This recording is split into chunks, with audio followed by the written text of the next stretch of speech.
One world currency. The New World Order. Those are the roots of trouble. I imagine that right now you're feeling a bit like Alice, tumbling down the rabbit hole. Let me tell you why you're here. You're here because you know something. What you know you can't explain, but you feel it. You felt it your entire life. That there's something wrong with the world. You don't know what it is, but it's there, like a splinter in your mind, driving you mad. It is this feeling that has brought you to me. This is your last chance. After this, there is no turning back. You take the blue pill, the story ends.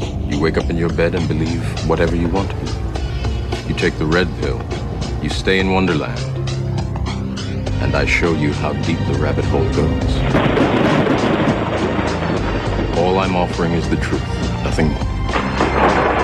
For we are opposed around the world by a monolithic and ruthless conspiracy that relies primarily on covert means for expanding its sphere of influence, on infiltration instead of invasion, on subversion instead of elections, on intimidation instead of free choice, on guerrillas by night instead of armies by day.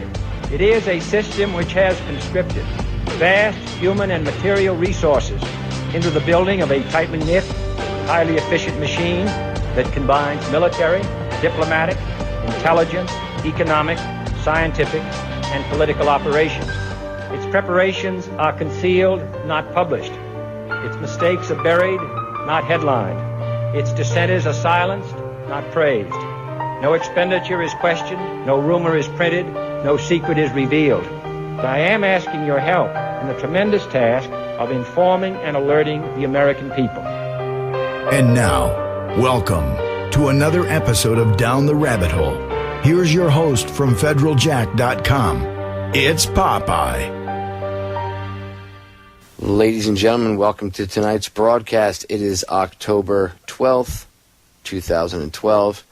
And tonight I have a very, very, very, very, very jam-packed show for you. So jam-packed that Orion Talk Radio Network owner Jimmy X has allowed me to go commercial-free besides the top of the hour break in between hour 1 and hour 2 tonight because I have so much stuff for you guys.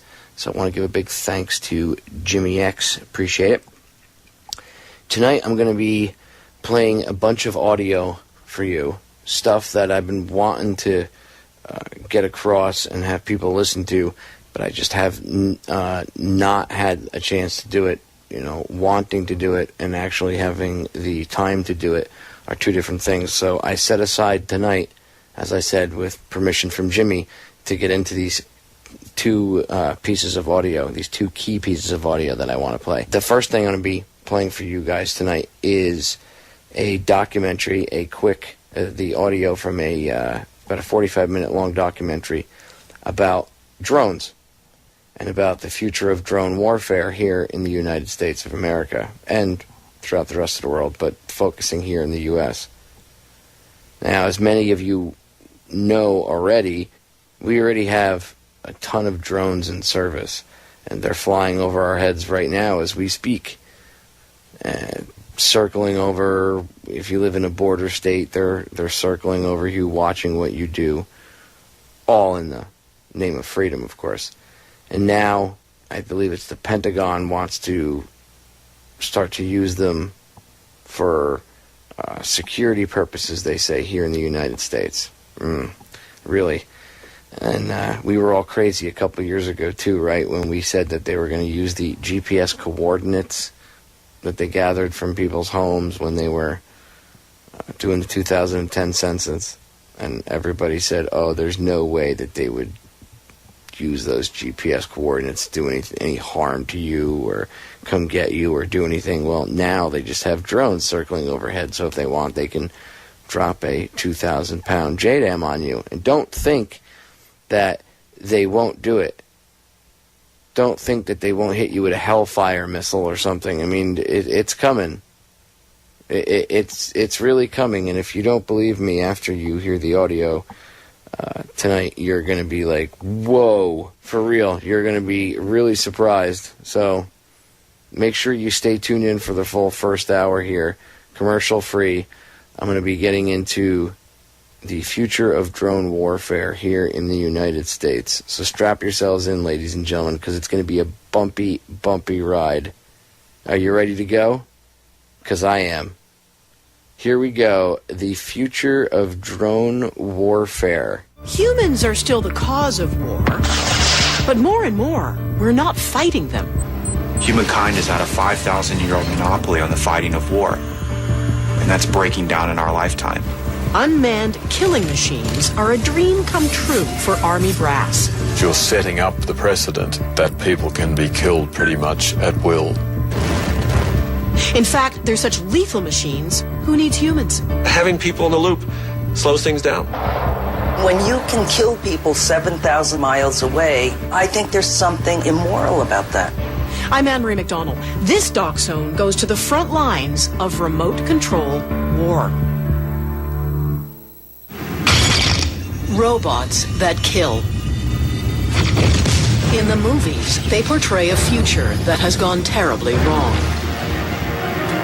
They are no longer science fiction. The demand for robots is growing and growing very rapidly. Robots can save lives. Remotely piloted aircraft allow us to project power without projecting vulnerability. What happens when armed robots can think for themselves? The robots themselves will be sent to an area, and if they find anybody, they kill them. Who gets to use them, and how? Strictly speaking, under the laws of war, they're committing murder. What are the repercussions for us? It's an incredible, elegant technology that's on the cutting edge, and that's why scientists are so excited to work on it. But it may well be something that we regret later on. As we move to more autonomous systems, then that begs the question of, well, how far do we let them go? For the first time in human history, it's possible to kill someone on the other side of the planet in real time by remote control. Unmanned aerial vehicles, or UAVs, are readied for takeoff at a secure airbase in Afghanistan. The Predator, or Reaper drone, takes off automatically and is linked to its operator at Creech Air Force Base in Nevada. The operator does not fly the drone, just gives it direction on where to go. The Predator can follow a target for more than a day without stopping. Its cameras have optical, infrared, and radar. They can see through clouds and in the dark. Information from the drone is sent along the chain of command from the Pentagon to the troops on the ground. The drones are armed with Hellfire missiles. Sometimes they observe, sometimes they kill. You can use it in a lot of different ways. You can dwell on a particular target. You can watch to detect movement, to determine who's coming in and out of a particular location, and then you can react to that. Faceless victims, unseen damage, and no troops at risk. It's easy to see why the robotic drone is quickly becoming the weapon of choice. In this year alone, 2009, in the Air Force, we trained more remotely piloted aircraft pilots than we did fighter and bomber pilots. The number of remotely piloted aircraft combat air patrols that we've flown has increased well over 300%. So the demand is clearly been growing, and it continues to grow. Drones are the beginning of a major shift in how war is fought. There is a surge in robotic systems, in operation or on the drawing board. We went into Iraq with a handful of drones, pilotless planes, unmanned aerial systems, whatever you want to call them. We now have over 7,000 in the U.S. military inventory. We went on the ground with 0 unmanned ground vehicles. We now have over 12,000. And the U.S. is only one player in this unmanned revolution. There's 43 other countries that are all building, buying, and using military robots. Peter W. Singer is the director of the 21st Century Defense Initiative at the Brookings Institution. His latest book is about the rise of robotics in conflict. this is something incredibly important happening in not only the history of war itself, but maybe even the history of humanity overall. We think of war through the lens of history, where battles were fought by countries with formal militaries. But war isn't like that anymore. We are in many cases fighting what has been called asymmetric warfare against insurgents or guerrilla forces that are not a state, where one side has the power, has the technology, has the financial muscle. The other side has the very highly motivated troops on the ground. Insurgents are reluctant to directly engage a superior force. Camouflaged within the civilian population, they strike back with guns, missiles, and a simple yet deadly weapon, the improvised explosive device. IEDs are made out of anything that explodes and are detonated by a tripwire or cell phone. They're hard to spot, difficult to defuse, and deadly.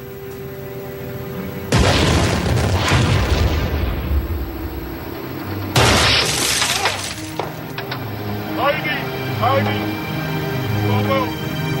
63% of Canadian fatalities in Afghanistan have been caused by IEDs.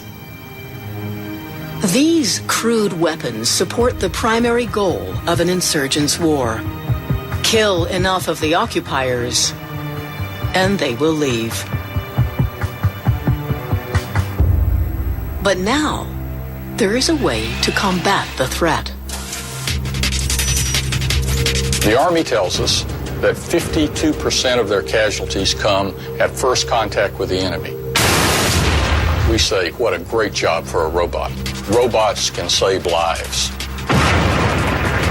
It's made big differences. In 2003, when I was in Iraq, the people that used robots, obviously the injuries were minimal.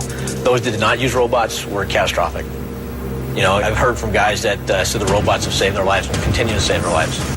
That's the ultimate appeal of unmanned systems, that you can use them and not have to worry about writing that letter to someone's mother. It makes perfect sense. Perfect logic.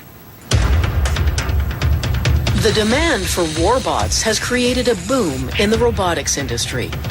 Billions of dollars in military spending is driving companies, large and small, to make incredible leaps in technology. It has the lethal force, which is an M240 machine gun. The plane can autonomously follow a target. It's an airplane that can do vertical takeoff and landing and hover. 3 gyros, 3 accelerometers, barometric pressure, and a GPS. These ultrasonic fingers up here send out clicks like a bat. The system is so easy to use that anyone can do it. All branches of the U.S. military are shifting to robots. Unmanned systems are a huge priority for the Navy. We're flying about 15,000 hours a month in theater. We're also looking at unmanned systems for surface vehicles. We're seeing just a huge explosion. Congress has decreed that by 2015, 1/3 of the U.S. Army's ground systems must be unmanned. Jeeps, tanks, and small drones are only the beginning. Other militaries are following suit. Canada, the UK, Australia, France, Italy, Germany, all the major countries are heavily involved in development as well as acquisition of unmanned systems. In the past 2 years, Canadian forces have increased their use of unmanned drones tenfold and are now adding much smaller micro-drones. But it is still the U.S. that is leading the robot revolution. Most robots have a single function. The next stage of development is a multitasking robot. Meet the Bear, a humanoid robot with hands and legs. It can replace the human in jobs that are dirty, dangerous, and dull. The Bear was originally designed to help rescue wounded soldiers from the battlefield. It can lift 500 pounds and can quickly move a soldier out of harm's way. We've been working on the Bear since 2005 with a sequence of prototypes. Now we're on version 7.2. It features dual articulated legs. very quickly people realized that if we could build a robot that was capable of going out and rescuing somebody from a burning building or from a battlefield, that this robot would be capable of many other tasks as well, loading and unloading trucks, carrying gear for soldiers. So there's a lot of excitement about the type of things this robot could be used for. The U.S. military is spending billions on advanced robotic systems such as the Bear. But its designers are adamant. This is a friendly bear. We get a lot of comments about the Bear's look. It has a cute little head. It's an otherwise imposing machine. We have a very different view of robots. The Bear is really focused on saving people's lives and making the world a safer place. I really approved of the Vecna Bear idea of bringing soldiers back and not risking other people's lives. But the same robot could go out there and explode itself when it finds someone. To take military funding for robotics work and think that it won't be used to kill people is delusional, really. Will we see robot combat? Yes, I think we will. You know, the history of any military system is it goes from tactical reconnaissance to strike.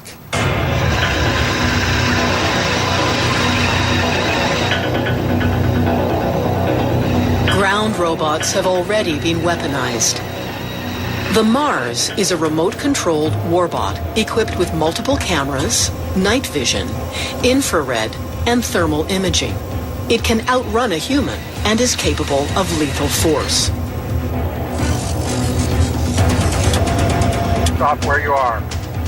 The Mars is armed with 4 grenade launchers and an M240 machine gun with 400 rounds of ammunition. While armed ground robots are relatively new, the Predator drone has been carrying weapons since 2001. The new Reaper drone can carry 7 times as many missiles.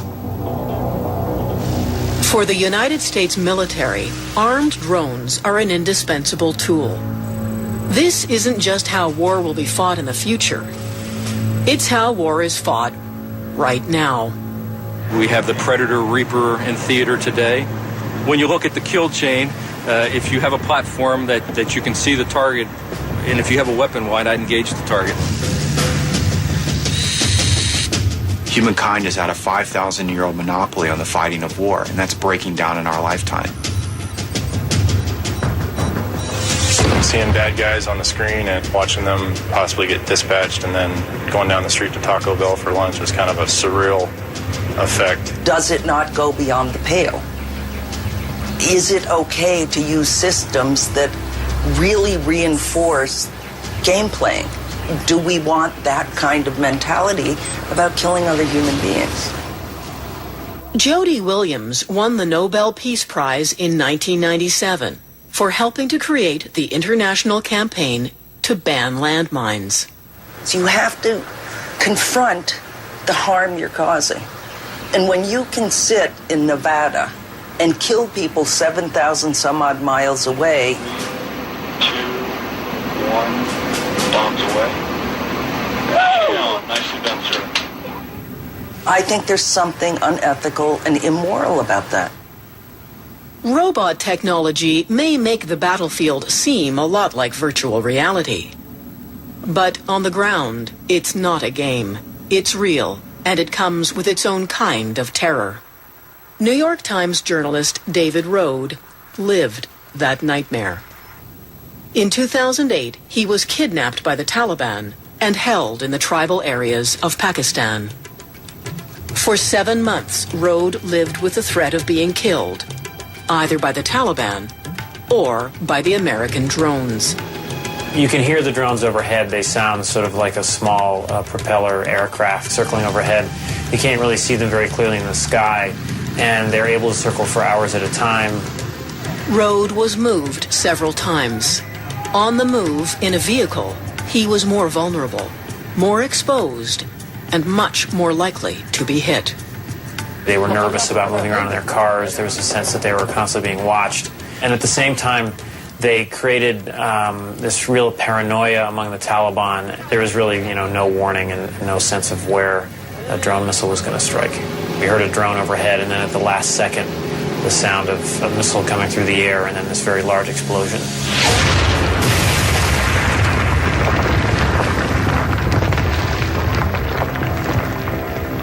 The strike was so close that shrapnel from the missile actually landed in the yard of the house where we were staying.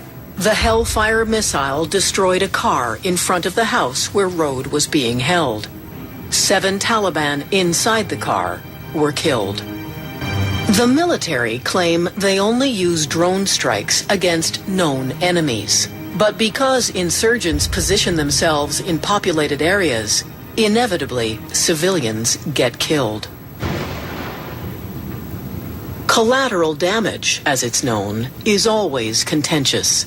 Remote control warfare only makes it worse. The interesting part of the debate over these drone strikes into places like Pakistan is how do you measure effectiveness? So by one measure, they're incredibly effective. We've killed more than 20 top al-Qaeda and allied militant group leaders using these drones without having to send a single soldier or pilot into harm's way. The problem is there's, of course, other measures of effectiveness out there. How does sending robotics out to do your fighting for you play on the ground? The Taliban saw the use of drones as cowardly. They thought it was a sign that American soldiers weren't willing to just kind of get on the ground and fight them face to face. So, for example, one of the most lethal counters to machine gun armed ground robot isn't a Taliban armed with an AK-47. It's a young 6-year-old Afghan boy sent out by the Taliban with a can of spray paint. They'll defeat your system for 40 cents, and you have a terrible dilemma.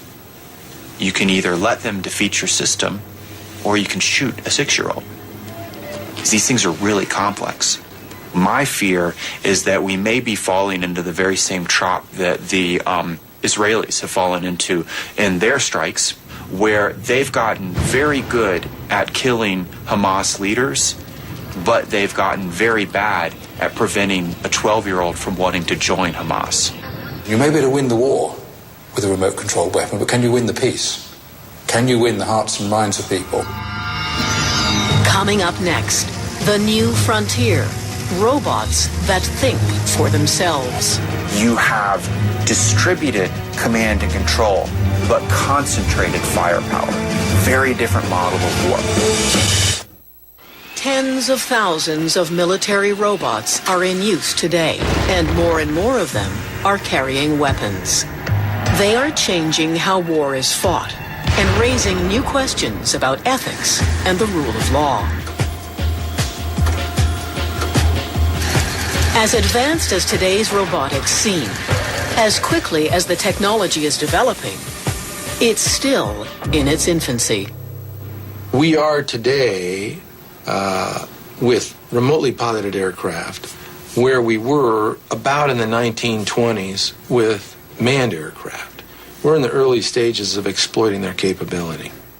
If this is an industry in its infancy, what is the military's vision for the future? Are they going to build robots that can think for themselves, even decide who to kill? When people think of robots, they think of the Terminator. I wouldn't be so bothered if we had Terminators, because Terminators are intelligent. If I had to make a comparison between a Terminator and a washing machine, which is the robot closer to current robots, they were a lot closer to a washing machine than they are to a Terminator. Ground robots that are in use today on the battlefield are not autonomous. They are strictly remote controlled. Right now, there's a one-to-one relationship between robot operator and robot. Kind of head down, butt up, operating the robot with tremendous focus, driving it every step of the way. Unmanned aerial vehicles have a much higher level of autonomy.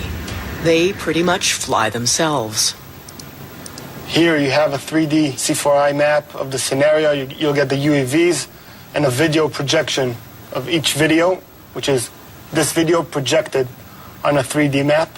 Everything is done automatically. I don't have to fly the UAV. It's just point and click. Drones are able to adapt to their environment, responding to wind speeds and weather conditions without any human input. Ground robots have to navigate more complicated terrain. But with advances in obstacle detection and avoidance, they are not far behind their aerial counterparts. I think that new exciting things that we see in the robotics field is basically building in more intelligence and autonomy, letting the robots do more work and think for themselves more. More and more authority will be given to these systems, and autonomy is being pushed more and more to the so-called tip of the spear in warfare, where these decisions will have to be made by these machines. The robot of the future won't need an operator at all, just someone to give it a few instructions. A fully deployed bear would likely operate like a capable assistant. You would point to, say, a box, and you would say to the robot, pick up that box. And the robot would do all the local planning in order to accomplish that task. Once it's picked up the box, it would ask you again, what would you like to do next? And if the answer is put that box over there, you would give that command and the robot would finish the rest of the tasks. Now, you could have one operator commanding one bear, or in this scenario, you could also envision having one operator commanding many bears. The holy grail of military robotics is the fully autonomous system. A robot that needs no human input, equipped with night vision and face recognition, faster and stronger than any soldier. An army of them could be invincible. As we move to more autonomous systems, then that begs the question of, well, how far do we let them go? I think it's clear from all the military documents I've read over the last 6 or 7 years that autonomy is the end goal. It's not any surprise. I think everybody believes that that's where it's going, and maybe a lot sooner than what people think. But they don't get tired. They don't get irrational, emotional. They just do their job. And the fact that Robot X19 saw X18 taken out yesterday won't upset him. He'll still carry on doing his job. As we move into more sophisticated autonomous weapons, what does that portend? But what happens when autonomous robots kill? The military maintains that a human will always make that final decision. There will always be a human in the loop.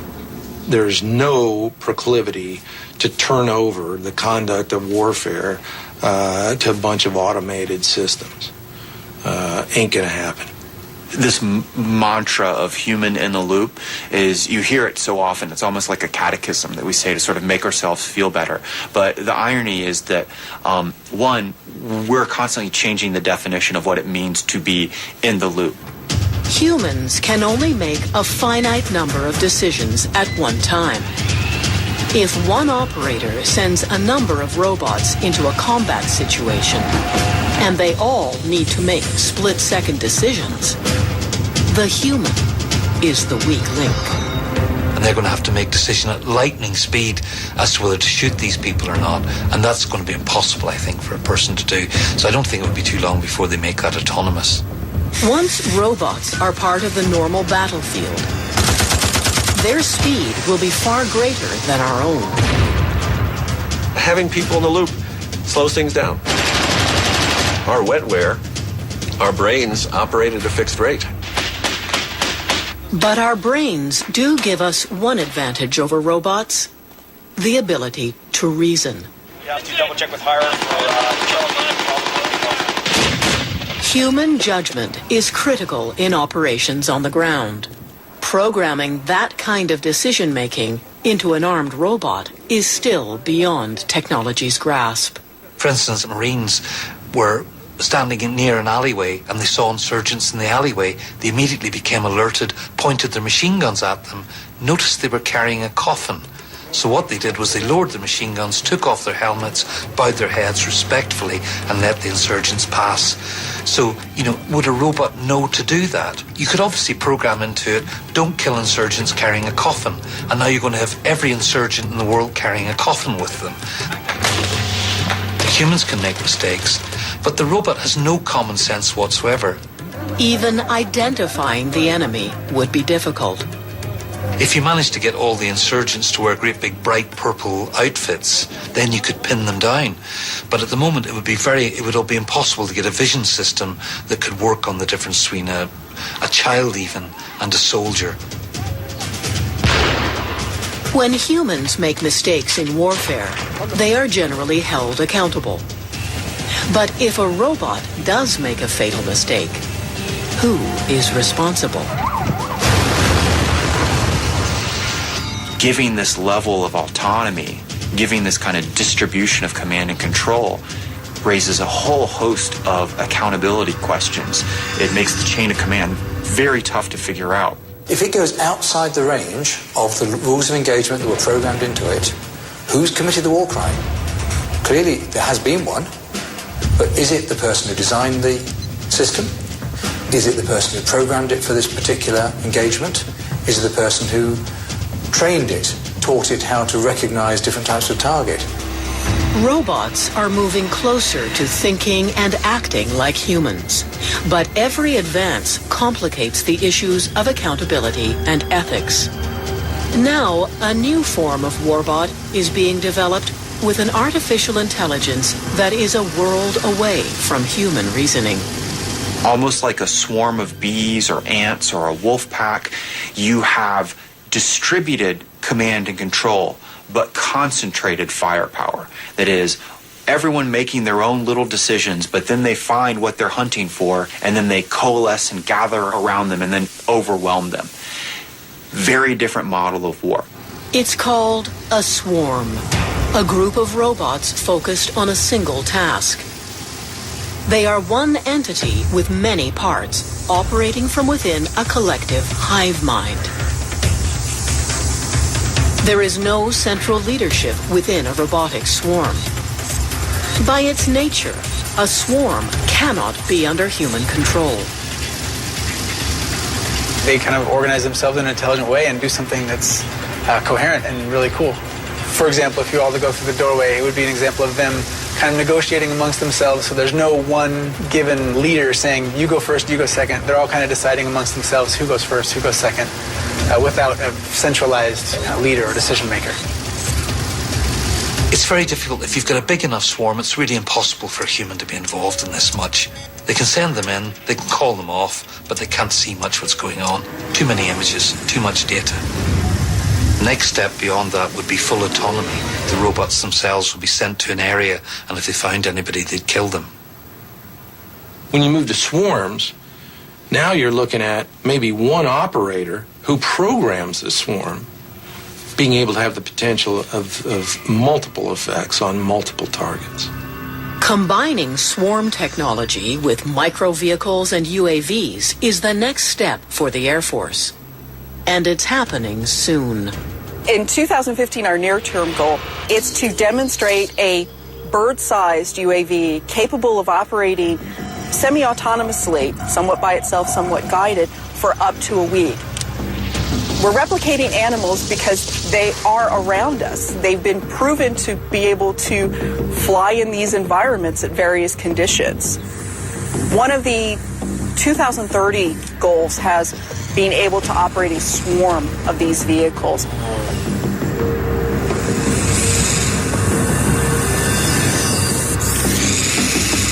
It's not science fiction, but it is way out science.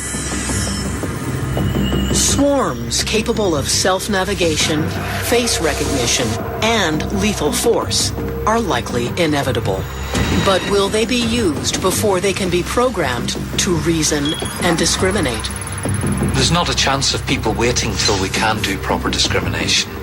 You might, in all the best will in the world, not be intending to use it. But what if a major conflict happens and other people are using robots against you and you've got the technology there? You will use it. People always do.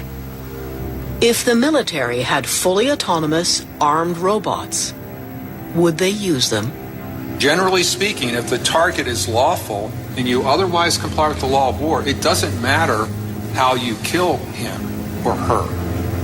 If we had a totally bloodless way of doing it, and we had some kind of autonomous weapon system that would so terrify the militias in Sudan and everywhere else, and we could have deployed that, could good have come from it? Perhaps it might have. I don't feel better if a lot of Americans die in the effort. I'm okay with all of them dying in the effort. I cannot imagine how much easier it will be for them when it's autonomous weapons Nobody goes and gets killed. Everybody else is the one who gets killed, and we think that's okay. Next, spies, robots, and the rules of war. You're setting up the precedent that people can be killed pretty much at will. That really amounts to lawlessness.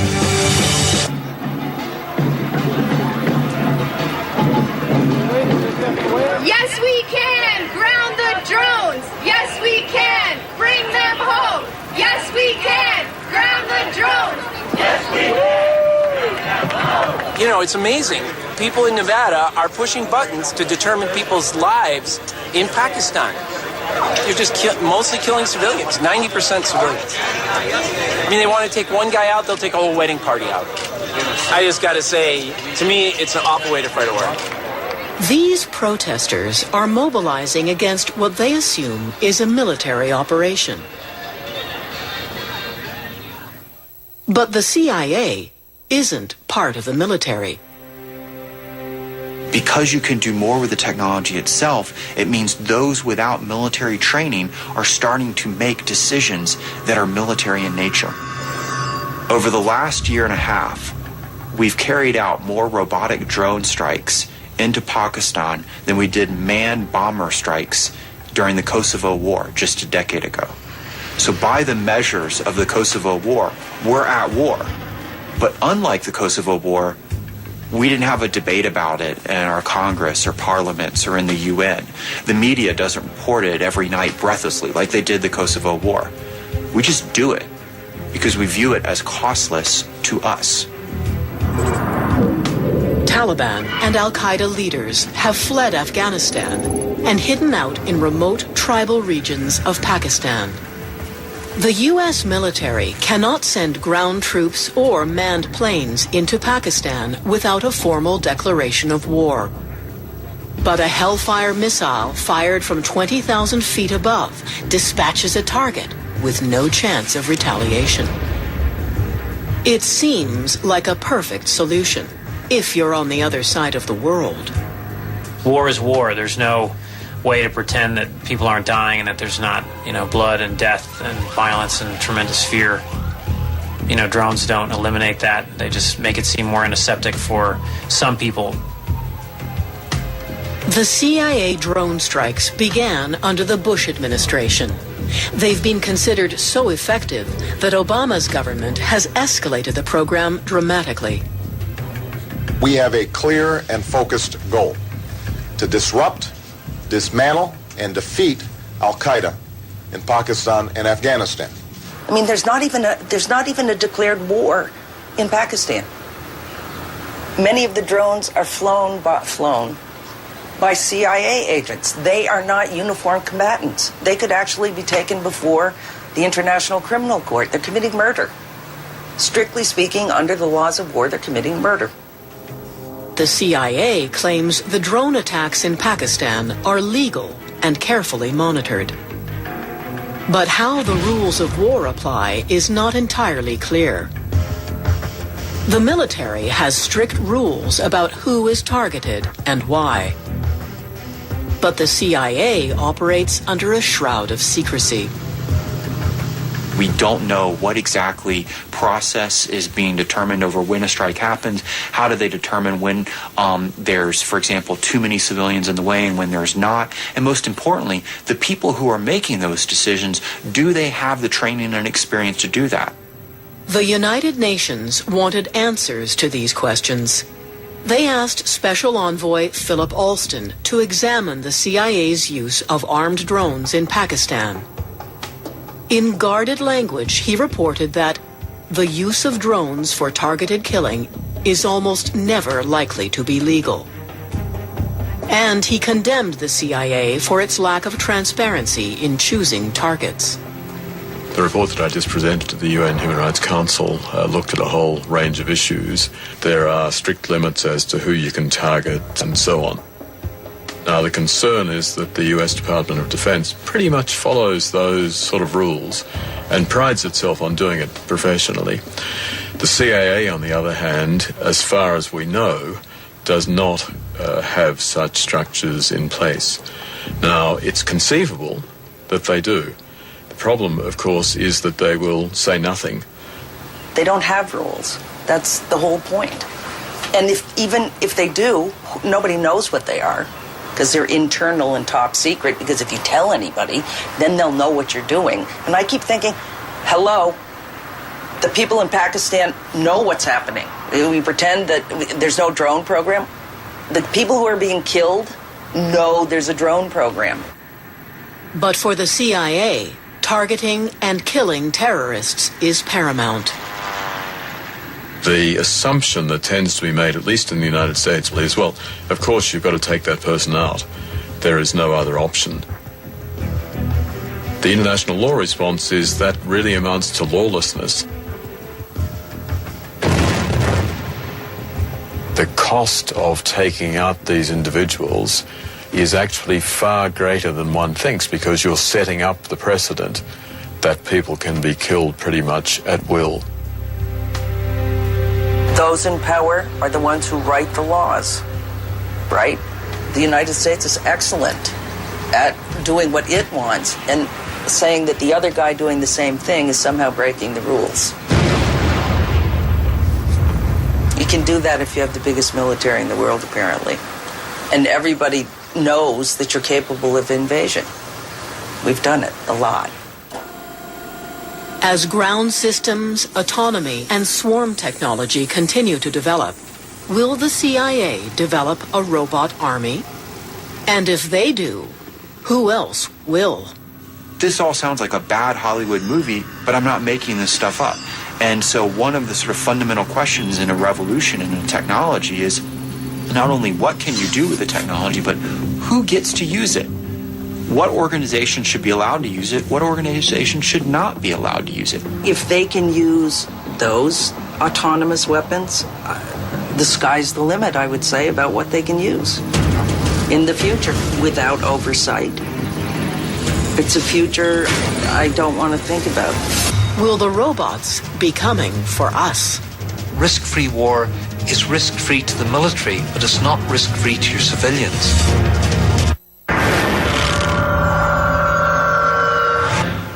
Military robots are changing the nature of global combat. They're removing soldiers from the battlefield, mimicking the animal world, and rewriting the laws of war.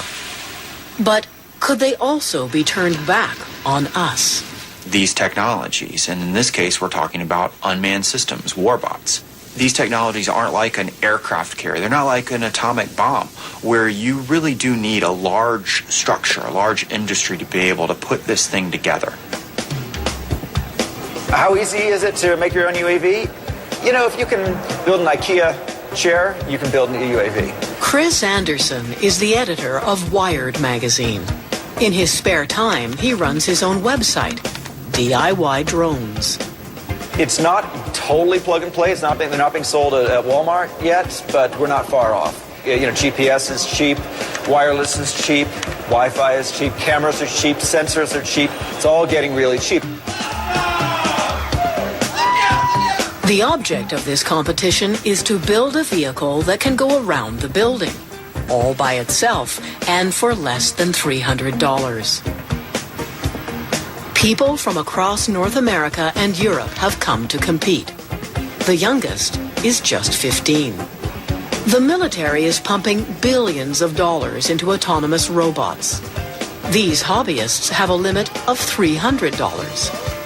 How good can they be? Be prepared to duck. Yeah! Better than you'd think. Jeez, so close. We're the University of Arizona Aerial Robotics Club. We just did a 21-second autonomous flight with an autonomous landing. We're pretty happy about it. These motors are probably worth $3 each. And I'm not kidding, but really, if we ramp these up to a little bit nicer motor, you'd see the speed just rocket up. What's the fastest you've seen? The fastest I've seen electric is about 210 miles an hour. As long as the battery lasts, it can keep going. Now, I've had people say, I won't say who they were working for, but for a large defense contractor, say, wow, look what you guys have done for $150. We can do the same thing for $2 million. Regular people in their basements, garages, etc. are making what used to be military-industrial complex stuff. There it goes. One of the things that concerns me, though, is how easy it would be for terrorists or insurgents to make these weapons. So you can make 300 of them, load them with explosives and run them into a crowded city, and there'll be no stopping them. Risk-free war is risk-free to the military, but it's not risk-free to your civilians. You're much more going to get terrorist attacks within your cities, and so it's not really risk-free. The jury's still out on it.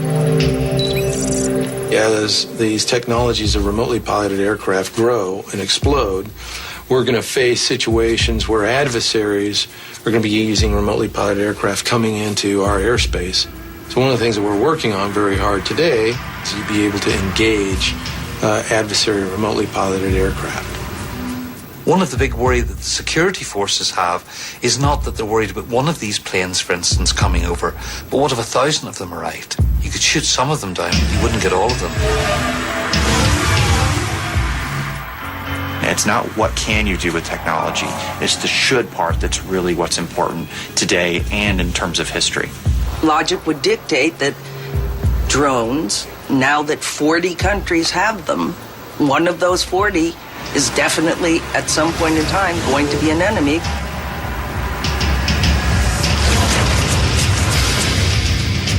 And if they can use them, we'll have more on our hands than planes flying into the Twin Towers, won't we?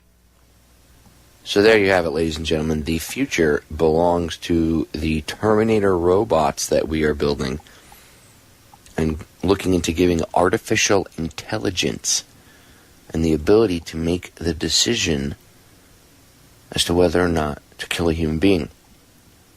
Now, that may not sound like a big deal, but once you cross that line, we are in a whole new world. Now, it's bad enough we're going to have 30,000 drones flying around over top of the United States in the next few years. It's bad enough. It's bad enough that police departments want to use drones to spy on people. That in itself is just Orwellian, for lack of a better term. But what really takes the cake is the swarm technology stuff. That's the stuff that really, out of the whole shebang, that's the stuff that really bothers me. And I've mentioned this on air before. Swarm technology. You heard them talking about it. You heard them say, it's not going to be one robot telling the others what to do, so you could take out that one leader robot and the others would be just mindless drones just sitting there. No. These things act like a swarm of insects. Have you ever seen what a swarm of pissed off killer bees does to an intended target, whether it be a cat, a dog, a human being? Can you imagine a swarm of man-made robots with weapons? They want to literally have these bugs, for lack of a better term, these little mechanical bugs. And they're going to release 50,000, 100,000 of them from the back of a C-130 over a populated area. And then these things fly down, and if they're pre-programmed to have a target or a certain individual, they'll find them. Now, what happens when these things are weaponized, and they have little knives or guns or bullets or lasers or whatever little technology that they're going to give them? And there's 1,000 of them in a room surrounding an individual. Doesn't matter if he swats and takes out 3 or 4 at a clip with his hand, even if he started getting lucky and taking out 10 or 20 at a spot. I ain't going to do nothing. 1,000 of these little things attacking you at once, all programmed to decide whether or not to take a human life. We really are headed for Terminator. This is a very bad idea, and it doesn't take a rocket scientist to figure out why, ladies and gentlemen. It doesn't require a PhD in astrophysics to figure out why this is really a bad idea. Go watch any of the 4 Terminator movies to give you an idea of why this is not something we should be doing. Go watch the 4th one. The 4th one's the crappiest one. I know people hate it, but if you want to see the kind of dystopian future that we're headed towards, go watch Terminator 4, where the robots are putting people into FEMA camps, and if you resist, they just shoot you. They have robots with Gatling guns that are the guards, so you either go into the camp or you get turned into mincemeat right there by the robot. We really are headed into a sci-fi future, and we need to pay attention. Stop worrying about Dancing with the Stars. Stop worrying about the NFL. One day you're going to turn around, you're going to have a robot in your living room, you're not even going to realize it. The movie with Will Smith, I, Robot, and I know the movie had some, people have said it has some, globalist, Illuminati, hidden overtones, whatever. The point is, if you watch that movie, and you see how those robots were meant to be good, but then they turned on their masters. Same thing. If you want to see, if you get a chance, go watch animated film. It's a couple different short pieces called The Animatrix. And one of them is called The Second Renaissance. And it's two pieces. It's The Second Renaissance Part 1 and The Second Renaissance Part 2. Go watch them, because it tells the pre-story of how the world became the way it is when you see it in the first Matrix, and they wake Neo up and they show him how the world is all screwed up and we're all little batteries for these machines being harvested. Go watch The Animatrix. And go watch, from The Animatrix, The Second Renaissance Part 1 and Part 2. Just to give you an idea, again, of why this is a bad thing. We don't need 30,000 drones, and we certainly do not need to give them autonomy. All right, ladies and gentlemen, hour 1 up, hour 2 coming up. Stay tuned, hour number 2. I'm going to be playing the full documentary, Conspiracy of Silence, and I played with the audio level so that way you guys can at least hear what they have to say. The audio itself, the audio quality was not super good. Remember, all the tapes were confiscated and destroyed when they actually made the documentary, The Conspiracy of Silence, and one of them got to John DeCamp anonymously a year later. It was resurrected and sent to John, and then it got out onto the internet, and that's how we have Conspiracy of Silence as we know it today. So stay tuned, hour number 2. Full audio from Conspiracy of Silence, the Franklin cover-up. Do not go anywhere. We will be right back. Ladies and gentlemen, welcome back to hour number 2 of tonight's edition of Down the Rabbit Hole. It is Friday, October 12th, 2012. I'm your host, Popeye, from FederalJack.com. And here in hour number 2, I'm going to be playing the audio from the highly censored film Conspiracy of Silence. I suggest you look up the film on YouTube and rip any copies you can find. Look up the book, The Franklin Cover-Up. This touches on child pedophilia. The audio from the movie is a bit choppy, and I've tweaked it a bit for you so you could get the best volume level. So just try to deal with the horrible audio. Remember, this film was never supposed to be seen. Here we go, Conspiracy of Silence. Once one of America's top Republicans, Lawrence King is serving a 15-year prison sentence for a multi-million-dollar fraud. But financial crime is only half the story. This is the true story of Lawrence King. It is the story of a cancer at the heart of America and of its continuing cover-up at the highest level. One man is attempting to uncover the full story. John DeCamp is among the most highly decorated Vietnam veterans. A former Republican state senator in Lincoln, Nebraska, he is now a lawyer fighting the legacy of Lawrence King's abuse of power. It's a web of intrigue. It starts in our Holy of Holies, Boys Town, Nebraska, one of the most respected institutions in the United States, and spreads out like a spider web to Washington, D.C., right up to the steps of the nation's capital, the steps of the White House. Involves some of the most respected and powerful and richest businessmen in this United States of America. And the centerpiece of the entire web is the use of children for sex and drug dealing and drug couriers, the compromising of politicians, the compromising of businessmen, but worst of all, the corruption of key institutions of government that have the duty and responsibility to make sure these things never happen. For John DeCamp, the trail starts in a unique town just outside Omaha. World-famed Boys Town is in the news again. Made famous by an Oscar-winning film, Boys Town is America's favorite children's charity. It was founded in 1917 by a Catholic priest, Father Flanagan. Father Flanagan. The saddest spectacle in our social life is the neglected, unwanted, and unloved boy who has become a serious problem in our society. Boys Town was started to be a home for orphans. It was after World War I. And since then, society has changed and the problems of boys have changed. And so now, it's a question of taking care of homeless, abandoned, neglected, abused boys, and now girls also. Boys Town has been granted the privileges of an incorporated town, a Catholic diocese, and a school district for 500 children. Boys Town has cash reserves of $500 million, but still raises up to $35 million annually, solicited from the public by begging letters and promotional videos. I'm Father Val Peter, the caretaker of Father Flanagan Stream and the executive director of Boys Town. Does Boys Town really exist, people ask me? You bet it does.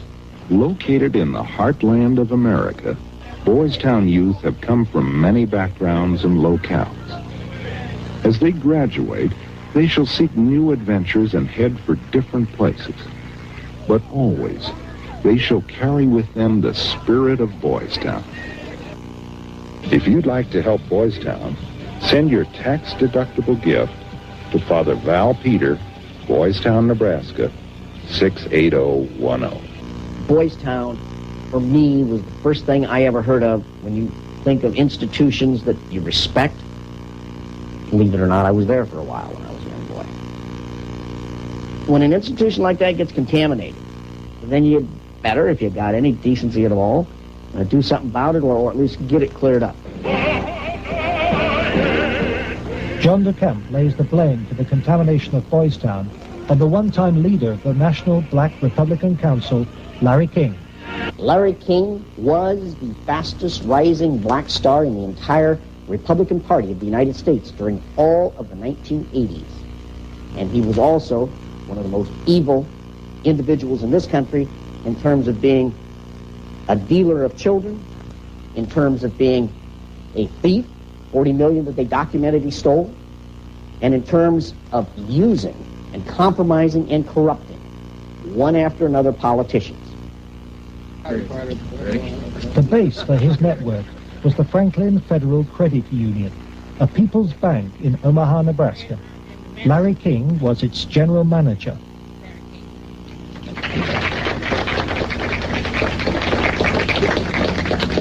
Thank you. This is especially an exciting day for me. Mr. King was a very charismatic person. When he came to the credit union, he was brought in because the credit union was actually failing. He did everything to build the credit union. King courted the leaders of Omaha's wealthy business district. Banks, industry, and charities placed millions of dollars in King's hand. From 1979, Larry King developed close commercial ties to Boys Town, and Boys Town youngsters were sent to work for his companies. Boys Town had quite a few accounts at Franklin Credit Union. Those were considered very valuable accounts. They were handled exclusively by the bookkeeping department. But on the average of once a month or once every 2 months, we always seemed to incorporate a person from Boys Town.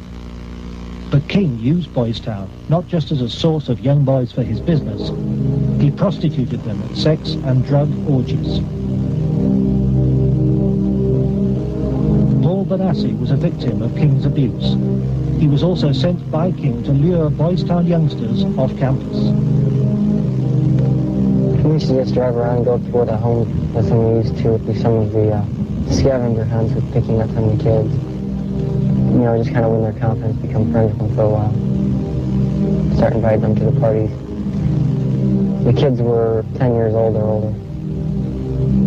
In 1986, King's plundering of Boys Town was reported by staff to its chief executive, Father Val Peter. Subsequent testimony proves that he carried out his own investigation, but that King's victims refused to talk to him. Monsignor Hupp now blames himself for Boys Town's association with Larry King. Well, in retrospect, I regret having any association with Larry King.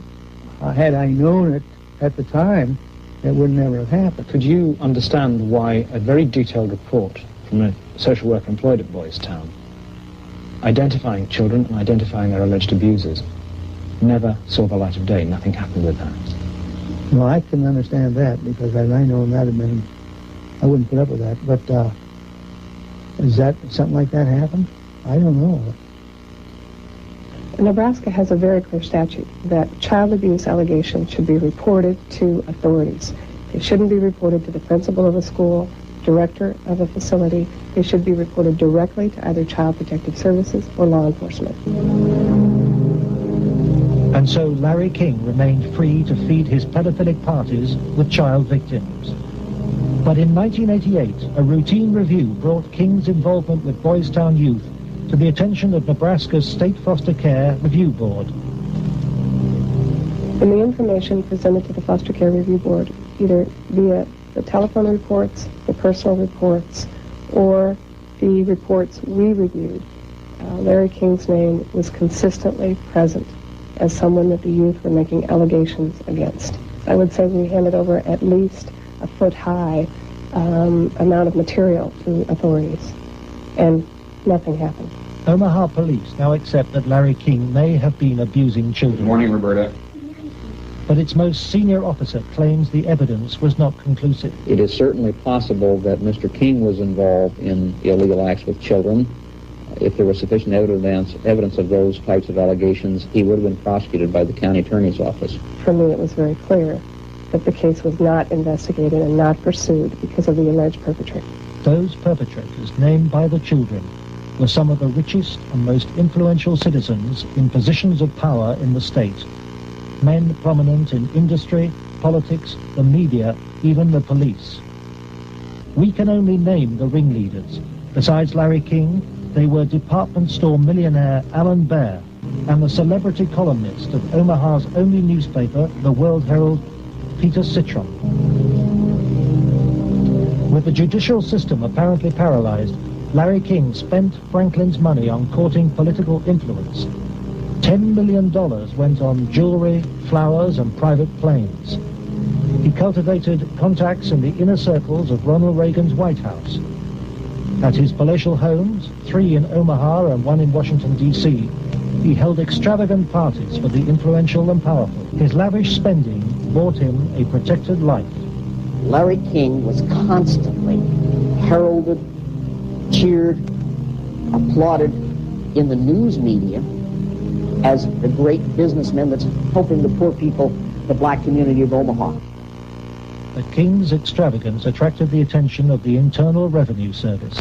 As a result, on April the 11th, 1988, the Franklin Credit Union was raided and closed by the FBI. King was arrested, and the federal investigation showed he had stolen $40 million from Franklin. Documents we possess reveal the FBI interviewed many of the victims of Larry King's sex ring, but no action was taken. In November 1988, Nebraska's state government set up a parallel investigation into Larry King. A legislative committee was formed. Its chairman was the Republican head of Nebraska's Banking Committee, corn farmer and state senator Lawrence Schmidt. Immediately, anonymous threats began. I received a phone call on the floor of the legislature. The caller did not identify himself, but he said, "Lauren, you do not want to have an investigation of the Franklin Federal Credit Union." And I asked who I was speaking to, and they said, "That doesn't matter, but you shouldn't have that investigation." And I said, "Well, why not?" He said, "It will reach to the highest levels of the Republican Party, and we're both good Republicans."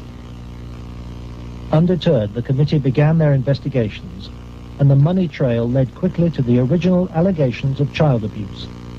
Carolyn Stitt was one of the first to testify. The night before we testified before the legislative committee, I did receive a phone call at home that said, if you speak, you won't live to regret it. To protect the inquiry, Schmidt's committee hired special legal counsel and full-time professional investigators Gary Caradori and Karen Ormiston. I said, we do not want you to bring to the committee rumors, innuendos, nothing that cannot be backed up with facts. I said, bring to the committee that which we can take to a prosecutor. The investigators found new victims of King's pedophile network, many on the streets of Omaha. The picture they built up was of a large ring of rich and powerful pedophiles. Many named the same men as those involved with the Boys Town cases 3 years earlier. They were telling us about prominent people in Omaha and elsewhere that were abusing children at parties. The prominent citizens' names that originally came up were of concern to me because I knew many of those individuals, and I very frankly was shocked to have those names show up on the list. To provide the committee with hard evidence, the investigators recorded their new witnesses on videotape. Paul Bonassi had been the victim of abuse since he was 8.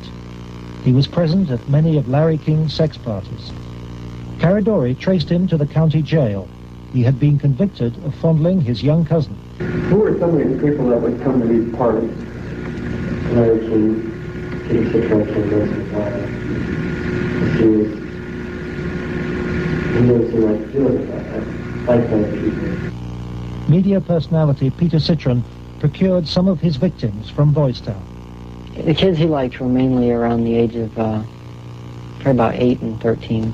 It was mainly fondling and oral sex with them. He did have some anal sex, but he usually did that with the older kids. The parties involved ever more sadistic abuse. Whenever you were tied up, was there anybody else present other than you, Peter Citron? Yes. Who was that? It was Alan Bear. Millionaire Alan Bear hosted parties for a large number of sadistic pedophiles. Paul Bonassi suffered at their hands. You okay? Yeah. They tied me up and I had some other kids perform sex on me and they came to me and they started using cigarettes. Okay. Just take a deep breath now.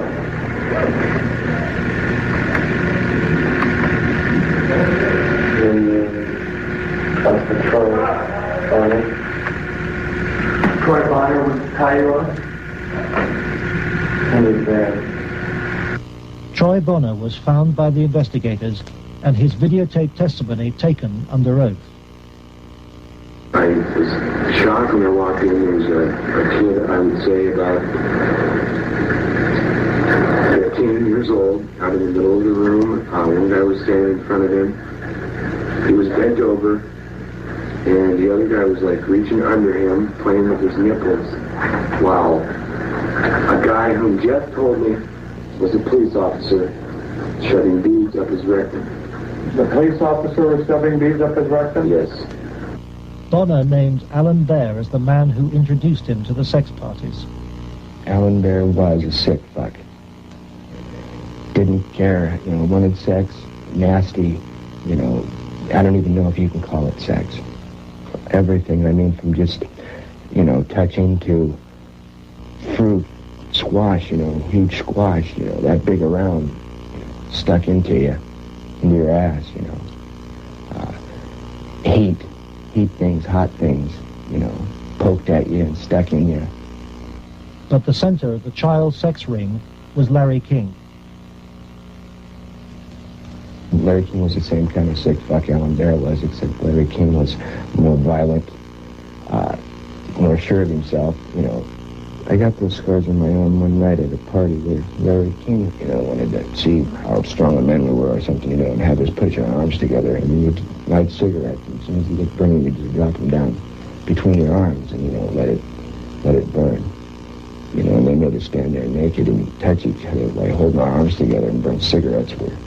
It's on film someplace. And then they filmed it. Burning, you know.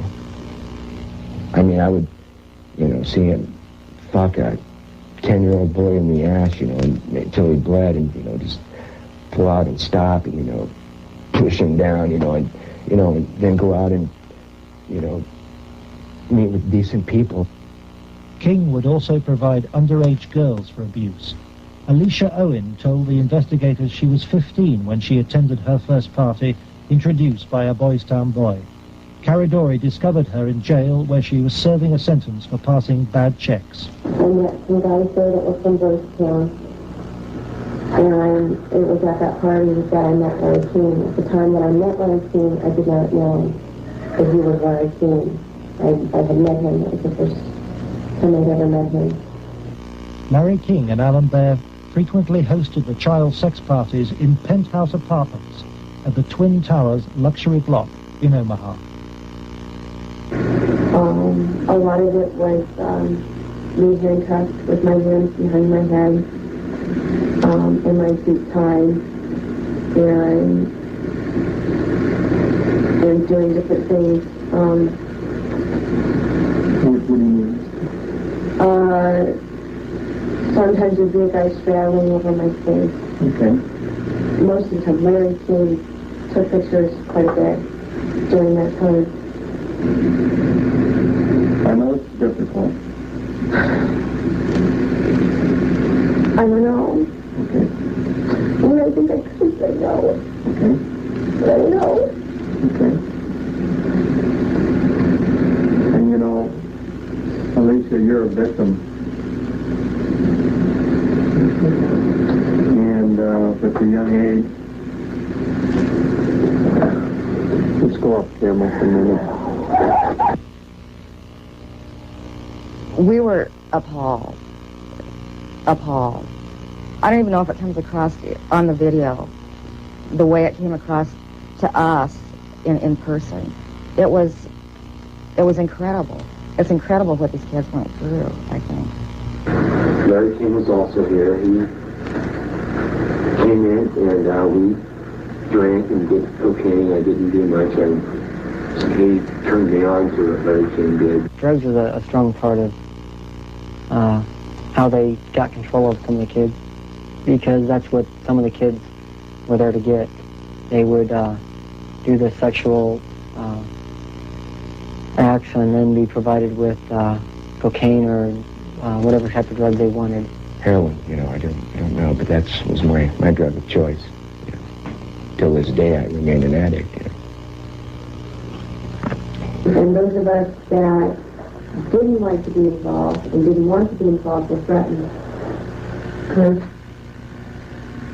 Understand. And who would do these threatening remarks? Larry King. Did Larry King personally do? And I think he did. And they threatened, that I can go find somebody that will kill you, and it will kill your family. You don't tell anybody. Larry King was, I would say, the center of transporting the children around the country. The airplanes were usually in his name, at least in his name.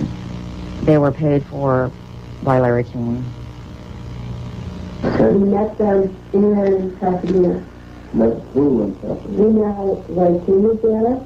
There was 3 boys that I had seen at one of the receptions at the French Center were there. And I was positive they were Boy Town boys. I was positive.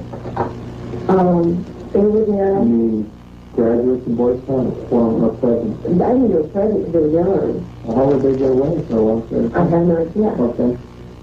Boys Town came up frequently during the investigation, but we found it very difficult to get information about Boys Town. I was not able to find any information on my visit there, and Mr. Caridori could not get information either. Boys Town today remains unwilling to discuss its involvement with Larry King. We were banned from filming at Boys Town, and its public affairs officer refused any interviews. I would have to give you a flat no. I'm just going to tell you at this point that we will not participate with you. We have no interest in talking to you folks. It's something that we don't even care to delve into. By the spring of 1990, the Nebraska State Committee was convinced by the evidence of an organized child abuse ring. Its chairman, Lawrence Schmidt, sought the advice of his lawyer, John DeCamp. On his advice, Schmidt turned over all the sworn evidence to the FBI. But immediately, the videotape testimony was leaked to a hostile local media. The media immediately started discrediting the witnesses. They were, the witnesses came across in the media, in the Omaha World Herald, especially, as the criminals. The last 3 victim witnesses were demolished by the press, particularly the Omaha World Herald. The paper never looked for information that would support any of the allegations. The whole purpose of the stories was to destroy any credibility that these youth may have.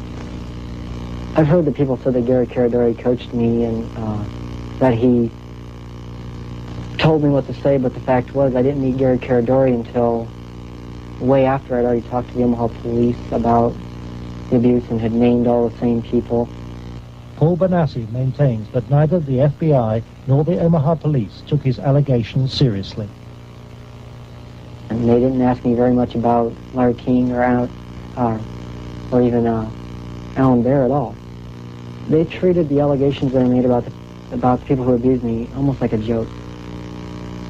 The stories were of such significance that the investigators first wanted to prove the accuracy of the stories.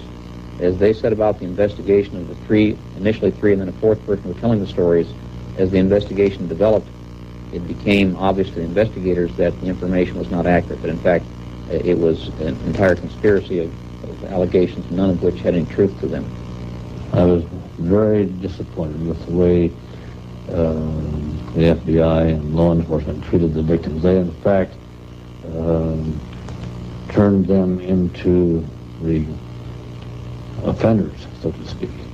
And instead of taking the evidence that was delivered to them by the victims and interrogating the persons whom the victims identified, they seemed to bear down and try to get the victims to change their story. It seemed to the investigators that the establishment of Omaha was closing ranks.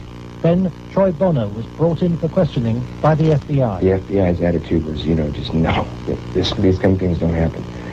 From the first interview when I went, and realized they don't believe the fucking thing I'm saying, they were just appalled. But I realized what that look in their eye was back then. It was fear. It was fear of, I had witnessed, firsthand things that would, destroy this city. People, a position, what I mean? It's not going to be believed, they said. It will not be believed. You will be found guilty of perjury. They weren't telling me maybe. They were saying, there's no way. You go on with the story, you're going to jail. That was said to me direct. Troy Bonner agreed to withdraw his videotape testimony. The FBI used Troy in an attempt to persuade fellow witness Alicia Owen into abandoning her evidence about Larry King's nationwide network of powerful pedophiles.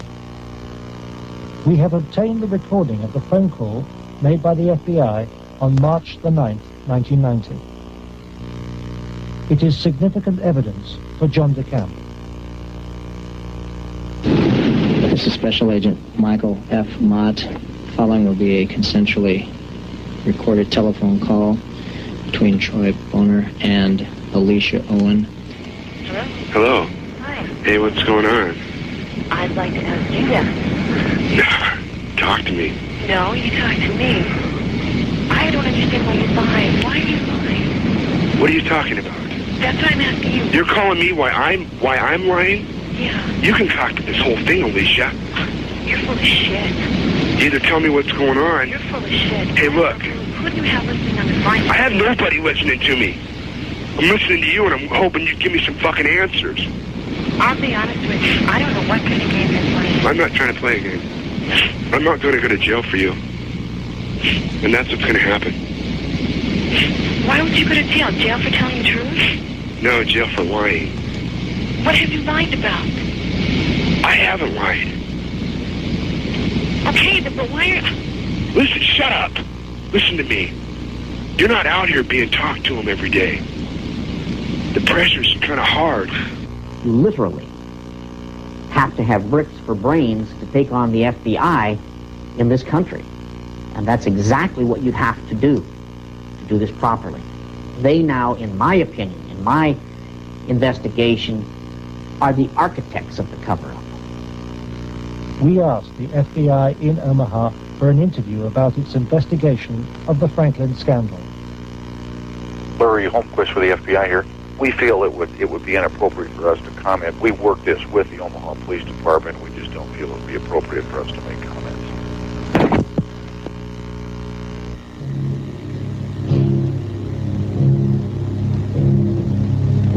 As the investigators sought out new witnesses, they found themselves under constant threat. Gary was threatened several times. His vehicles were tampered with. I would think whoever tampered with them, it was a scare tactic because it was so obvious that they were being tampered with. Gary got there was one piece of evidence I know he got that he even said he got one step ahead of him this time. He told us about this book. It was like addresses, telephone numbers, names. He said if they knew he had it, they'd kill him. On July the 11th, 1990, Gary Caradori and his 8-year-old son AJ were flying home from Chicago in his light aircraft. They had watched the All-Star baseball game, and Caradori had been pursuing new leads. Investigators from the National Transportation Safety Board are in Harold Cameron's cornfield trying to determine what caused this private plane to crash, killing its 2 occupants. The bodies of Gary Caradori and 8-year-old AJ were found in the wreckage. National Transportation Safety Board investigators say wreckage from the crash is apparently strewn over a 3/4 to 1 mile long stretch in this field. The fact that the wreckage is scattered over a large area certainly demonstrates that it did break up in flight. The exact mechanism of breakup yet is still unknown. The federal investigation was never able to discover what tore the plane apart. There are things missing from the plane. His briefcase is missing. I think the plane was sabotaged. There's no doubt in my mind. Within 24 hours of the tragedy, all Caradori's records were impounded by the FBI. Gary's widow, Sandy, is still unable to come to terms with her loss. As a mother, I don't want to ever think that somebody murdered my child, let alone my husband. But I think if you'd ever talk to any parent, be it mother or father, who's ever lost a child, I mean, the worst thing that you can think of is that somebody would want to murder a child.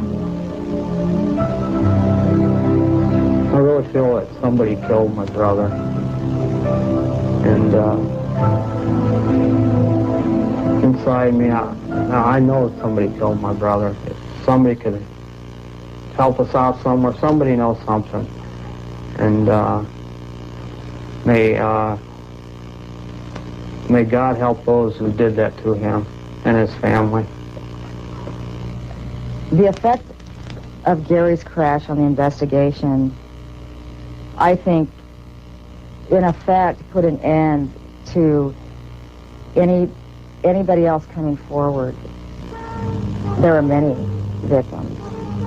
We knew of more. There are more. They're still out there. They're afraid to come forward. That's when I was finished, because I figured out if they murdered Gary and his son, there was nothing that would stop them. There's no piece of paper, there was nothing we could come up with that was going to get anything done.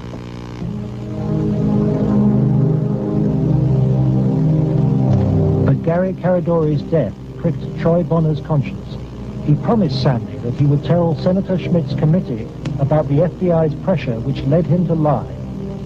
I set the record straight. I was, going to do it. And would, the truth would come out, and somebody would be held accountable for his death. And then at the funeral, I had seen, FBI guys, and they looked at me. I was supposed to meet Senator Lebet and Schmidt for lunch after the funeral. And, that's when I decided, I told my mom, we're not going to do the lunch. We're going to hightail it out of Lincoln now. Troy Bonner claims that pressure from the FBI and with the assistance of a county attorney's office in Omaha led him to swear a new statement claiming that he and Alicia Owen had concocted the entire child abuse story. He told this story to a grand jury formed to bring any charges. On July the 23rd, 1990, the grand jury issued a bizarre and contradictory report. It indicted Larry King for fraud and embezzlement and ruled that he had paid young men for sex, but dismissed allegations about his sex ring. It indicted Alan Baer for the serious offense of pandering for sex, but rejected evidence linking him to King or to Citron, whom it noted had been convicted of separate child molestation charges. It accepted that Troy, Alicia, and Paul Bonassi had been abused, but not by the people they identified. And for refusing to withdraw her evidence, it charged Alicia Owen with perjury. Lawrence Schmidt's legislative committee issued a report denouncing the grand jury. Schmidt acknowledges that the system failed both the victims and him. I think to distinguish a record as anyone can put together in 24 years.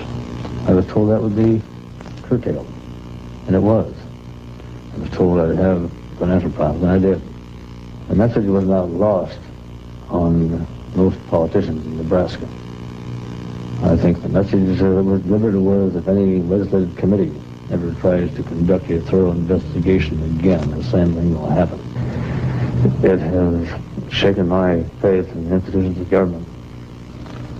I used to be a firm believer that the system would work, and that people who did things wrong would be punished. And we discovered victims who claimed to have been abused and who the grand jury acknowledged had been abused. But they did not try to find out who had abused those individuals. Instead, they convicted Alicia Owen of perjury. Indefensible from my point of view.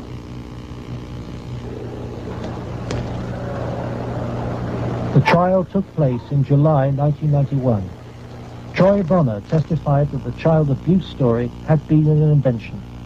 As a result, Alicia Owen was sentenced to between 9 and 25 years in prison. I can't find a case in the history of this country where some kid got sentenced to 25 or 30 years in prison for something like this. If you were going to pick a what I call a telesign, something that says something fishy about the whole thing, it was in the sentencing itself. For some reason, they had to send a signal to every kid who was a potential witness. My opinion again. A signal so loud and clear, if you dare to come forward, if you dare to talk, watch what happens. Alan Baer was fined $500 after pleading no contest to a reduced charge of aiding and abetting prostitution. Peter Citron served 2 years of a 3 to 8 year sentence. Thanks to Troy Bonner's lies, Larry King never faced child sex charges. For the $40 million fraud, he was given a 15-year sentence, 10 years less than Alicia Owen. I feel really sick. I should be taken out and shot for doing that. And if that was to happen, I would go with it. John DeCamp, former state senator and Vietnam veteran, is now the only man fighting to help Larry King's victims. He is the lawyer trying to overturn Alicia Owen's conviction and to expose the cover-up. I live in Nebraska. Hell, I was born here, raised here. I have 4 kids growing up here. Like it or not, it's my heritage, you know? Well, if it's a dirty cesspool that I got to live in or look back on that I left, that ain't good. The real cost, if I were going to say to my family, has been the fear and intimidation that's put in some of the kids a couple of the kids are really, really frightened and really had some sleeping problems over, here, this or that. So that's been the real concern I've had. John has received anonymous threats and has turned for advice to his friend and one-time boss, former head of the CIA, William Colby.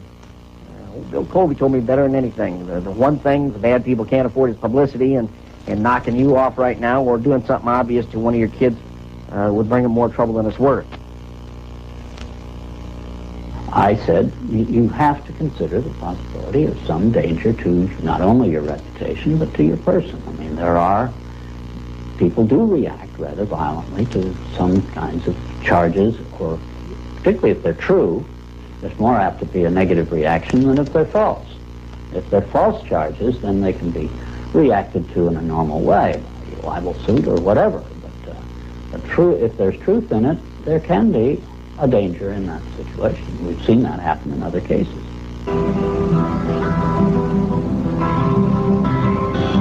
John arranges to meet Troy Bonner, the young man he sees as the key to the cover-up. He's in great danger. The reason is he carries the secret, so to speak. He served his purpose for the FBI and others by committing the lies that put the seal on the cover-up. He knows that Troy's evidence will be crucial to Alicia Owen's case, and Troy wants to tell the truth, despite very real fears. My fears are that, I'm not going to be believed again. It's just, going to be a whole other kind of exploitation like it was last time.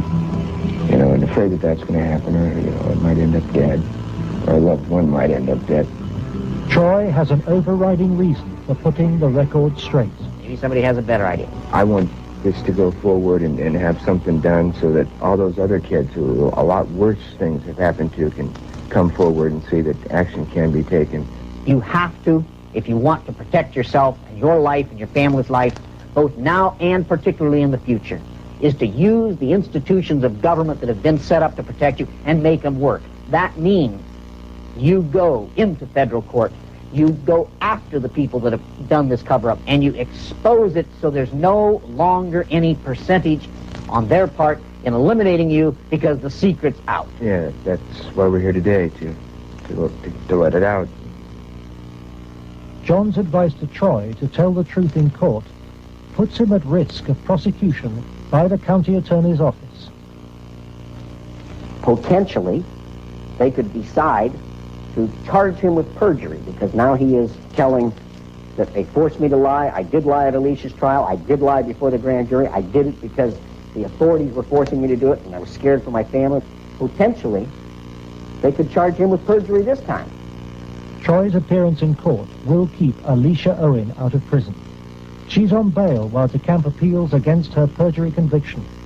As her hearing approaches, vital new evidence emerges.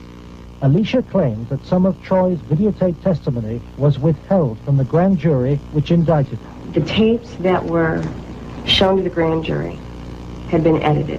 Everything that matched Troy's statement Shown that matched mine because I know it's was edited out. And I think maybe one of the things we want to do is show the judge specifically where these, little 5-minute segments of, look, this tape says this, and then show him it isn't in this tape, and this is the tape the grand jury saw. I'm going to attempt to get these tapes, and we'll see what happens next. But to obtain the tapes, DeCamp must approach some of the very officials he has accused in court of being involved in the cover-up, the county attorney's office which ran the grand jury. In the good old Alicia Owen case, 127-194, I'm trying to get the evidence, the tapes and the transcripts of Troy and Danny. Troy Boner. Get that up there, Willis. Yeah. Look at the county attorneys. They have all the bills up there. Robert, let me guess, Robert Siegler has them. Robert Siegler is the prosecuting attorney trying to send Alicia Owen back to prison. After lengthy negotiations, DeCamp emerges with the tapes the grand jury never saw.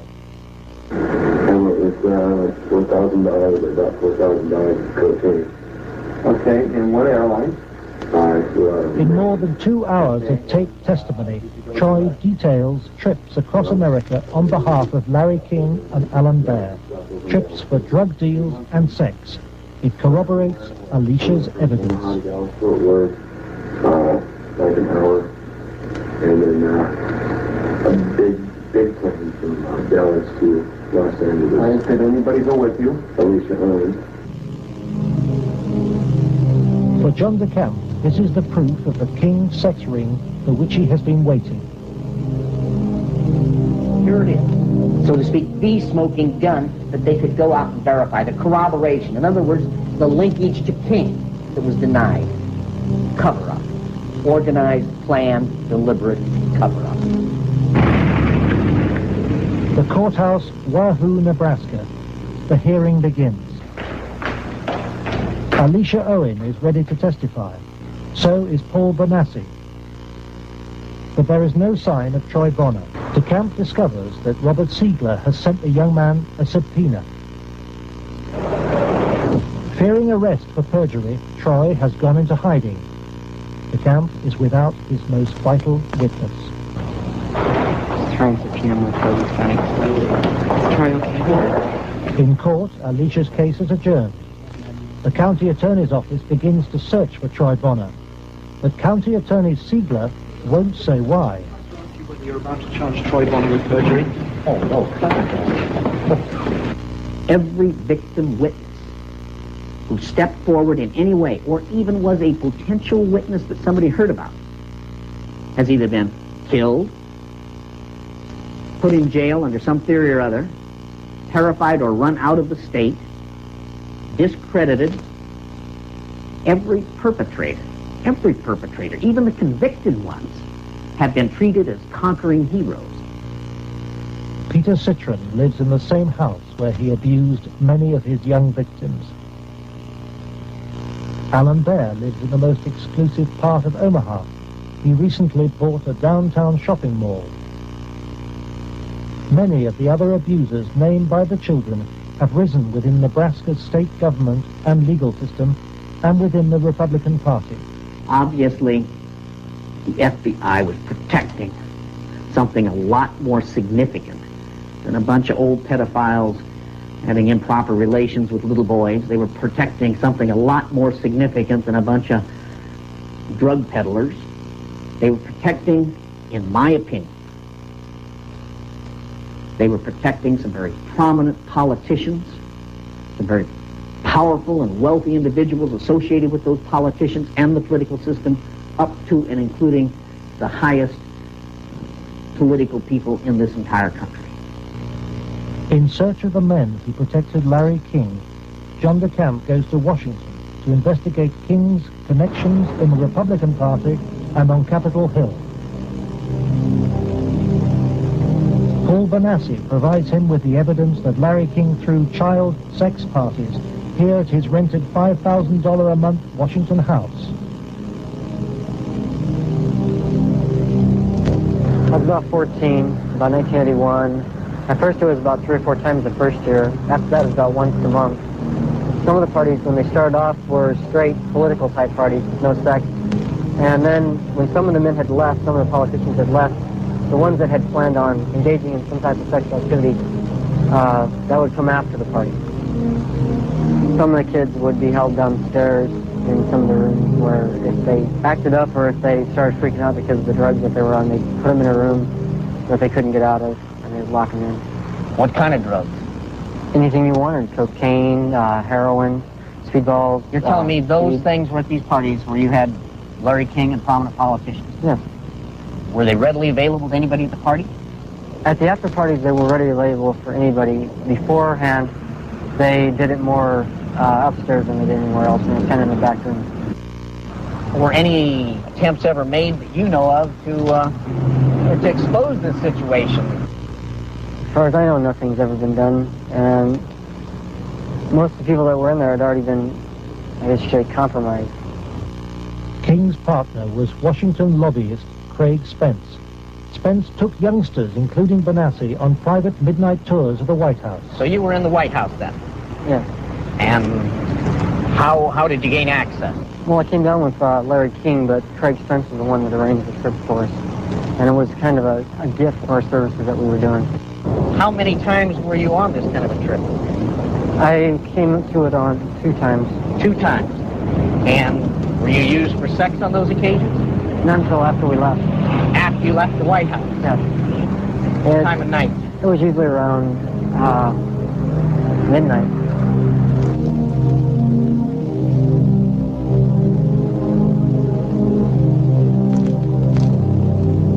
For me, it was just kind of weird being in the White House at that time of the night, getting to go into places that the guy was telling us that nobody gets to go to. And I seen rooms in there that I'd never even heard about. Craig Spence and Larry King had a couple of groups. One was called Bodies by God, and they had the Cowboys, and there was another group that was started by Larry King, which was called the Golden Boys, which was kids that were usually under the age of approximately 10. Spencer's Cowboy Network was investigated in 1989 by reporter Paul Rodriguez of the Washington Times. We had uncovered a series of allegations from some minors, and it led me to a cowboy operation. It sure fits with, this boy Paul Benassi. And he tells the tale of being brought to the White House on occasion, kind of as a reward for the kid. Craig Spence's dad, he committed suicide. He had advanced stages of AIDS. He was an AIDS carrier and he killed himself. This was the thing that always bothered me. They claimed it was the largest male prostitution ring in the city that they've ever had uncovered. It was $1 million a year minimum. Yeah. And yet they only prosecuted the operator, Henry Vinson, and 3 of his lieutenants, as it were. Mm-hmm. They never went after any of the Johns, or the clients. This operation claimed to have clients that ran from the White House to the Capitol Hill to the State House to the churches, within the media. Exactly what Paul describes as the people he was with. And a lot of the stuff led there, but we couldn't quite nail it at all cases because, again, to accuse someone of high stature, you've got to be very careful. I understand. We were able to do it through the mother lode was provided us credit card receipts and canceled checks, and then lists of the clients. The prosecutors knew all this stuff. There was approximately 20,000 documents they had. They sealed the entire record by court order. And we've attempted on several occasions to unseal that, and we've been told it will be a cold day in hell before those records ever get unsealed. And it makes me wonder what's in those records. Yeah. John DeCamp believes that the legal system is still being subverted and that the people protected are still at the heart of the American establishment. He hopes that this program will expose a serious miscarriage of justice, but the opposition is formidable. It's beyond belief that arguably the most powerful person in the world, the President of the United States, in the form of Richard Nixon, could not prevent the investigation of Watergate, or that President Reagan could not prevent the investigation of Iran-Contra. And yet somehow this group of unnamed, unknown, anonymous individuals in Omaha, Nebraska have such power they can control and protect all of these people from being investigated. Those allegations are ridiculous.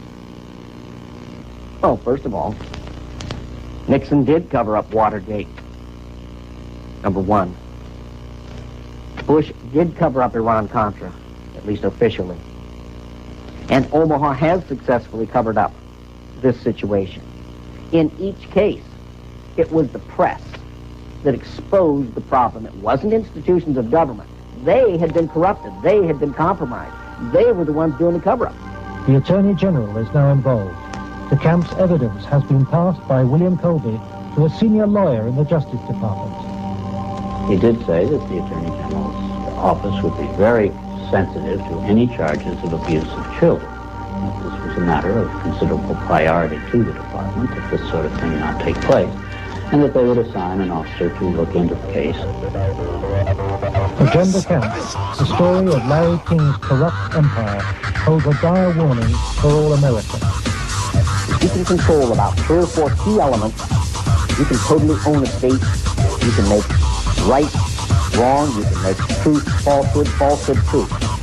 If you control the media, if you control the Justice Department. Ladies and gentlemen, truth is stranger than fiction. We are out of time and we are out of here. See you on Sunday.